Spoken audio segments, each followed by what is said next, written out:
శుక్లాంబరధరం విష్ణుం శశివర్ణం చతుర్భుజం ప్రసన్నవదనం ధ్యాయేత్ సర్వవిఘ్నోపశాంతయే. భృగోః కైలాసగమనోపమం. శ్రీనారాయణుడు ఇట్లు పలికెను. పుష్కరాక్ష భూపతిని అతని పుత్రుని యాచించి మహాలక్ష్మి కవచాన్ని దుర్గా కవచాన్ని గ్రహించి శ్రీ మహావిష్ణువు వైకుంఠానికి వెళ్ళగా భార్గవనందనుడగు పరశురాముడు పుష్కరాక్షుని పుత్రసహితంగా అవధించెను. ఆ సమయాన భార్గవరాముడు బ్రహ్మాస్త్రంచే 7 దినాలు యుద్ధం చేయగా కవచాలు లేని పుష్కరాక్షుడు పుత్రులతో రణరంగాన పడిపోయెను. సహస్రాక్షుడైన పుష్కరాక్ష మహారాజు రణరంగాన పడిపోగా కార్తవీర్యార్జునుడు స్వయంగా 2 లక్షల అక్షౌహిణుల సైన్యంతో యుద్ధానికి వచ్చెను. అతడు బంగారు రథం ఎక్కి అందు వివిధ అస్త్రాలు ఉంచుకొని రణరంగానికి వచ్చెను. అక్కడ పరశురాముడు రత్నాలంకారాలతో ఉన్న రాజేంద్రులతో కలిసి ఉన్న కార్తవీర్యుని చూసెను. కార్తవీర్య మహారాజు రత్నములున్న ఆతపత్రము, ఆభరణాలు, అవయవాలందు చందనం ధరించెను. అతడు భార్గవరాముని చూసి తన రథం నుండి కిందకు దిగి భార్గవరామునికి నమస్కరించి తన తోటి రాజులతో రథం నెక్కెను. భార్గవరాముడు తనకు నమస్కరించిన కార్తవీర్యార్జునునికి నీ అనుచరులతో కలిసి స్వర్గమునకు పొమ్మని సమయోచితమైన ఆశీస్సులు ఒసగెను. తర్వాత 2 సేనల మధ్య యుద్ధం జరిగెను. కార్తవీర్యార్జునుడు ప్రయోగించిన బాణములకు తట్టుకొనలేక భార్గవరాముని శిష్యులు అతని సోదరులు రణరంగం నుండి పారిపోయిరి. అట్లే శస్త్రధారుల్లో శ్రేష్ఠుడకు భార్గవరాముడు కూడా కార్తవీర్యార్జునుని శర పరంపరలో మునిగి ఉన్న తన సైన్యాన్ని, కార్తవీర్యుని సైన్యాన్ని చూడలేకపోయెను. భార్గవరాముడు ఆగ్నేయాస్త్రం ప్రయోగించగా రణరంగమంతా అగ్నిమయమయ్యను. అప్పుడు కార్తవీర్యుడు వారణాస్త్రం ప్రయోగించి ఆగ్నేయాస్త్రం యొక్క మంటలు చల్లార్చెను.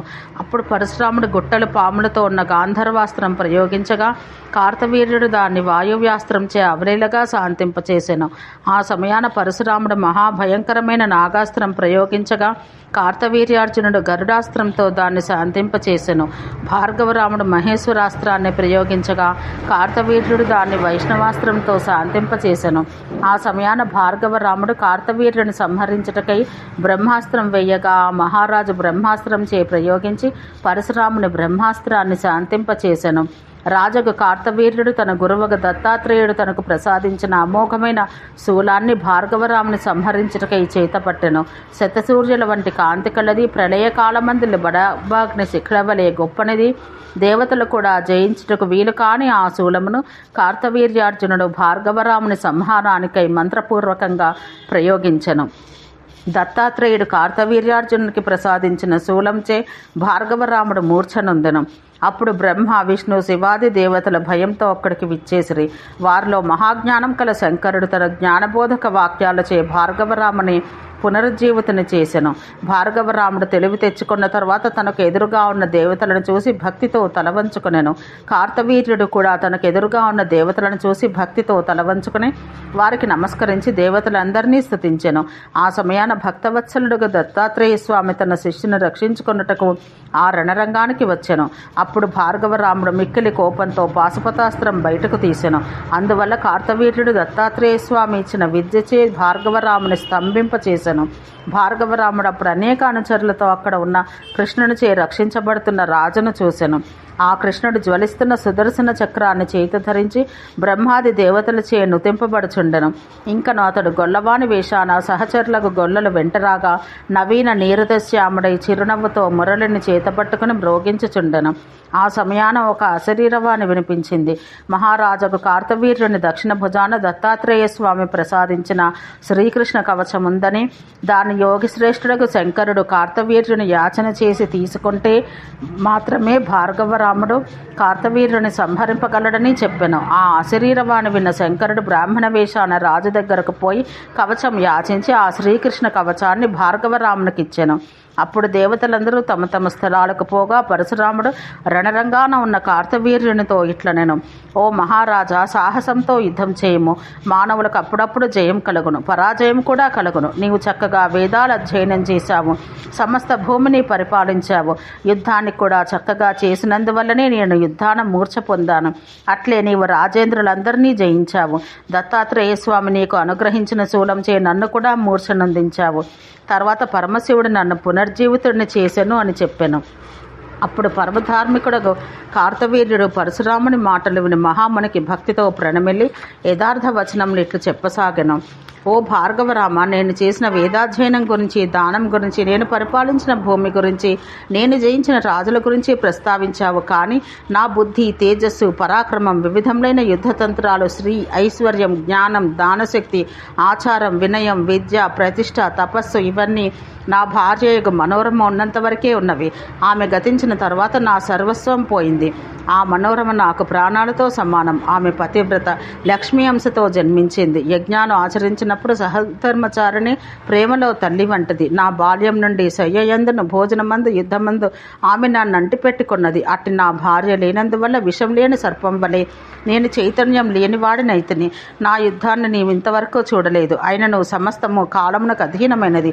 ఒకప్పుడు సింహం నక్కను చంపును, అట్లే ఒకప్పుడు నక్క సింహాన్ని చంపవచ్చు. అదేవిధంగా ఒకానొక కాలాన ఈగ దున్నపోతును చంపవచ్చు, పాము గరుత్మంతుని సంహరింపవచ్చు. అట్లే భృత్యుడు రాజును పొగడినట్లు ఒక సమయంలో రాజు భృత్యుని పొగడవచ్చును. మానవుడు ఇంద్రుని స్తుతింపవచ్చు. ఇవన్నీ కాలానికి అధీనమైనవి. అదేవిధంగా బ్రహ్మదేవుడు చనిపోవచ్చును. ప్రకృతి కూడా శ్రీకృష్ణుయందు అంతర్ధానం కావచ్చు. దేవతలందరూ ముల్లోకాల్లో ఉన్న చరాచర ప్రపంచమంతా కాలమందు లీనమైపోవును. అందువల్ల కాలం ఎవరికి దాటరానిదని నారాయణుడు పలికెను. అట్టి కాలమునకే కాలస్వరూపుడు శ్రీకృష్ణుడు. అతడు సృష్టికర్తయగు బ్రహ్మదేవుని సృష్టించినవాడు. లోక సంహారకారకుడగు రుద్రుని సంహరించేవాడు. అట్లే లోకపాలకులను పరిపాలించేవాడు పరాత్పరుడు. స్థూల పదార్థముల కంటే స్థూల స్వరూపం కలవాడు. సూక్ష్మ రూపాలలో సూక్ష్మ రూపుడు. అతడు పురాణమూర్తి, పరమకాల రూపుడు, కాలభేదాన్ని కలిగించువాడు. ఈ విశ్వాలన్నీ పరాత్పరుడైన ఆ శ్రీకృష్ణుని యొక్క రోమకూపాలందు అణగిమణిగి ఉన్నవి. మహావిరాట్ రూపం శ్రీకృష్ణ పరమాత్మ యొక్క 16వ భాగం. ఆ మహావిరాట్ స్వరూపుడు నుండి ఈ విశ్వసృష్టికంతయు మూలరూపుడగు క్షుద్ర విరాట్ రూపుడు విరాట్ పురుషుడు ఉద్భవించను. అతని యొక్క నాభికమలం నుంచి సృష్టికర్త యొక్క బ్రహ్మదేవుడు ఉద్భవించను. అతడు 1,00,000 సంవత్సరాలు తిరిగి చూసిన క్షుద్ర విరాట్ పురుషుని నాభి అందరి కమలదండం యొక్క చివరను మాత్రము చూడలేకపోయాను. ఆ బ్రహ్మదేవుడు వాయువుని మాత్రం ఆహారంగానే తపస్సు చేసి శ్రీకృష్ణుని దర్శించుకొనెను. ఆ పరమాత్మ గోపకులు, గోపికా స్త్రీలతో కలిసి ఉండెను. అతడు 2 చేతులు కలవాడు, మురళిని ధరించెను. రత్నసింహాసనాన కూర్చుండి రాధాదేవి వక్షస్థలాన ఉండెను. అట్టి పరమాత్మను బ్రహ్మదేవుడు దర్శించుకుని అతనికి నమస్కారాలు చేసి అతని అనుజ్ఞ పొంది పరమాత్మ యొక్క అభిప్రాయం అనుసరించి విశ్వసృష్టి చేయుటకు సంకల్పించెను. ప్రపంచ సృష్టికారకుడగు పరమాత్మ యొక్క నొసటి నుండి సృష్టి సంహారకారకుడగు శివుడు ఆవిర్భవించెను. క్షుద్ర విరాట్ రూపుడగు విష్ణుమూర్తి శ్వేతద్వీపాన్ని నివసించి ఈ లోకాన్ని రక్షించెను. ఈ విధంగా బ్రహ్మ విష్ణు మహేశ్వరులు సృష్టికి కారణభూతులగుచున్నారు. ఇట్టి త్రిమూర్తులు శ్రీకృష్ణుని యొక్క అంశ వల్ల జన్మనెత్తిరి. వీరు ప్రతి ప్రపంచాన ప్రత్యేకంగా ఉన్నారు. వీరందరూ ప్రాకృతి నుండి ఉద్భవించారు. ప్రాకృతుడు మహావిరాట్ స్వరూపుడు. ప్రకృతి సమస్త సృష్టికి కారణమవుతున్నది. ఇక శ్రీకృష్ణుడు ప్రకృతి కంటే అతీతుడు. పరమాత్మ అయినను ప్రకృతి యొక్క సహాయం లేక సృష్టి చెయ్యలేడు. మాయారూపిణి అగు ప్రకృతి లేక సృష్టియే జరగదు. ఆ ప్రకృతి సృష్టి స్థితి లయకారకుడకు శ్రీకృష్ణునిలో అంతర్భవించి ఉండి సృష్టి కాలాన కనిపిస్తున్నది. మహేశ్వరియగు ఆ ప్రకృతి నిత్యమైనది. కుమ్మరివాడు మన్ను లేకుండా కుండలను ఎలా చెయ్యలేడో, స్వర్ణకారుడు బంగారం లేక ఆభరణాలు ఎలా చెయ్యలేడో, అట్లే పరమాత్మ కూడా ప్రకృతి లేకపోతే సృష్టిని చెయ్యలేడు. ఆ ప్రకృతి సృష్టి సమయాన రాధగా, మహాలక్ష్మిగా, సావిత్రిగా, దుర్గాదేవిగా, సరస్వతిగా 5 రూపాల్లో కనిపిస్తున్నది. శ్రీకృష్ణ పరమాత్మ యొక్క ప్రాణాలకు అధిష్టాన దేవత, అతనికి ప్రాణముల కంటే ప్రియురాలైనది రాధాదేవి. ఐశ్వర్యానికి అధిష్టాన దేవత, సమస్త మంగళాలు కలిగించినది పరమానంద స్వరూపయగు దేవి మహాలక్ష్మి. విద్యకు అధిష్టాన దేవత, పరమేశ్వరునికి కూడా దుర్లభమైనది. వేదములకు, శాస్త్రములకు తల్లిగా ఉన్న దేవిని సావిత్రి అంటారు.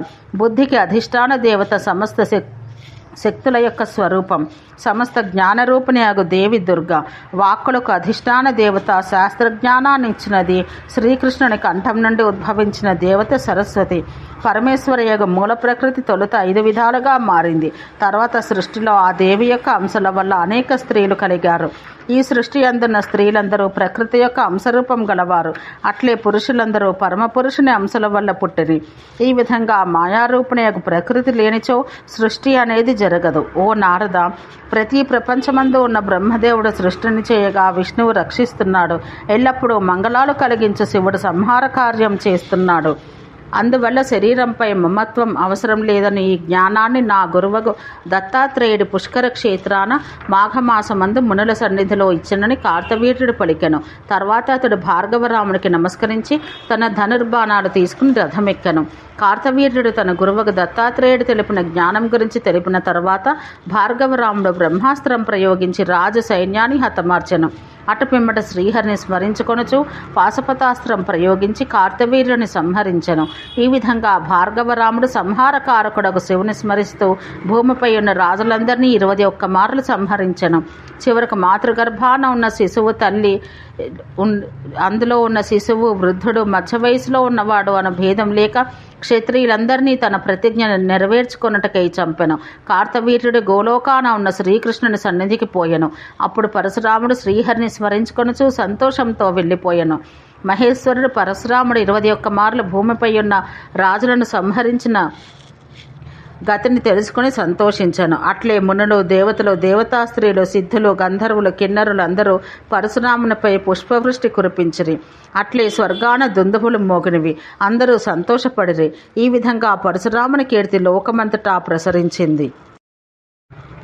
ఆ సమయాన బ్రహ్మదేవుడు, భృగు మహర్షి, ఇంద్రుడు, వాల్మీకి, చవన మహర్షి, జమదగ్ని సంతోషంతో బ్రహ్మలోకం నుంచి వచ్చిరి. వారందరూ సంతోషంతో పులకించిన అవయవాలు కలవారై చేతిలో దర్భలు, పుష్పాలు ధరించి భార్గవరామునికి శుభాశీసులు ఒసగిరి. పరశురాముడు తన దగ్గరకు వచ్చిన బ్రహ్మాదులను చూసి భూమిపై వారికి సాష్టాంగ నమస్కారం సమర్పించగా బ్రహ్మదేవుడు అతన్ని తన దరి చేర్చుకుని తొలుత నాయనా అని పిలుస్తూ వేదముల యొక్క సారరూపమైనది నీతితో కూడుకున్న మాటలు ఇట్లు ప్రవచించెను. ఓ భార్గవరామ, సమస్త సంపదలు ఒసగున్నది, అందరకు సమ్మతమైనది, సత్యమైనది అగు కాన్వశాఖ ఎందు చెప్పబడ్డ విషయం నీకు చెబుతాను. పూజ్యులందరిలో అందరికీ సమ్మతమైన పూజ్యుని గురించి చెప్తాను. జన్మనిచ్చినందువల్ల తండ్రిని జనకుడు అంటారు. అన్నము, వస్త్రం మొదలైనవి ఇచ్చినందువల్ల అతన్ని పిత అంటారు. జన్మనిచ్చిన తండ్రి కంటే అన్నం పెట్టి పోషించిన తండ్రి గొప్పవాడు. ఎందుకంటే అన్నం లేకపోతే తండ్రి వల్ల జన్మించిన ఈ దేహం నశించిపోతుంది.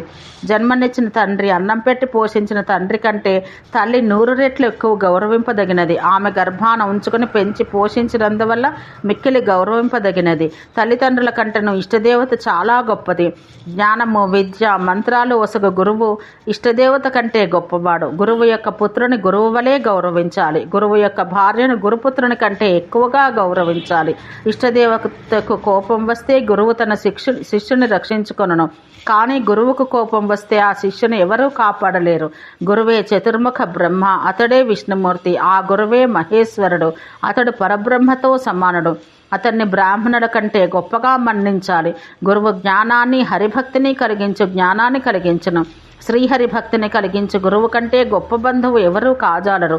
అజ్ఞానము అను చీకటిని తొలగించి జ్ఞానదీపాన్నిచ్చు గురువును మించిన బంధువు ఎవరూ కాజాలరు. గురువు ఉపదేశించిన మంత్రాన్ని జపించి జ్ఞానం పొందవచ్చు. అతడు సర్వజ్ఞుడు కాగలడు, సిద్ధులు పొందగలడు. గురువు నేర్పిన విద్య వల్ల అన్ని స్థలములందు జయమును పొంది గౌరవం పొందును. అట్టి గురువును మించిన బంధువు ఎవ్వరూ ఉండబోరు. విద్యామదం కలవాడు లేక ధనమదం కల మూర్ఖుడు గురువును గౌరవింపకపోతే అతనికి బ్రహ్మహత్యాది పాపమును తప్పక సంభవించును. గురువు దరిద్రుడైనా, పతితుడైనా, అల్పుడైనా అతడు మానవపుత్రుడని భావించి గౌరవించకపోతే అతడు ఎన్ని పుణ్యతీర్థాలందు స్నానం చేసినా పవిత్రుడు కాలేడు. అట్లే అతనికి పుణ్యకర్మలు చేసే అధికారం ఉండదు. ఓ పరశురామ, నీ ఇష్టదేవత శ్రీకృష్ణుడు, అట్లే నీ గురువు శంకరుడు. అందువల్ల దేవతలందరూ గౌరవించు నీ గురువును నీవు శరణు వేడము. నీవి భూమినంతయు తిరిగి 21 మార్లు ఇక్కడ రాజులు లేకుండానట్లు చేసితివి. ఇది అంతా నీ గురువు శరణు చొచ్చినందువల్లే జరిగింది. అట్లే నీ గురువు యొక్క అనుగ్రహం వల్ల శ్రీహరి భక్తిని పొందాము. ఆ విధంగా శ్రీహరి యొక్క భక్తిని ప్రసాదించిన నీ గురువుకు శివుని శరణు వేడము. అతడు మంగళరూపుడు, మంగళం కలిగించువాడు, మేలు కలిగించువాడు, శాంతరూపుడకు శివుని సేవించము. అట్లే అతడు గోలోకనాథుడకు శ్రీకృష్ణుని యొక్క అంశస్వరూపుడు, నీ యొక్క ఇష్టదేవత. అట్టి శంకరుని నీవు శరణు వేడము. శ్రీకృష్ణుడు ఆత్మరూపుడు, శివుడు జ్ఞానస్వరూపుడు, నేను మనోరూపుడను. విష్ణువుకు ప్రాణస్వరూపురాలకు ప్రకృతి సమస్త శక్తులు కలది. వీరిలో గురువు జ్ఞానము కలిగించును. జ్ఞానస్వరూపుడు, జ్ఞానకారణుడు, సనాతనుడు, కాలానికి కాలరూపుడు, బ్రహ్మజ్యోతి స్వరూపుడు, భక్తానుగ్రహ రూపుడు, ప్రకృతి 1,00,000 సంవత్సరాలు తపస్సు చేసి శంకరుని భర్తగా వడసినది. అట్టి గురురూపుడకు శంకరుని నీవు శరణు వేడుము అని ఈ విధంగా బ్రహ్మదేవుడు పరశురామునితో పలికి మునులతో కలిసి బ్రహ్మలోకానికి వెళ్ళెను. అట్లే పరశురాముడు తన గురువుకు శంకరుని దగ్గరకు వెళ్ళుటకు నిశ్చయించుకొనెను. ఓం శాంతి శాంతి శాంతి.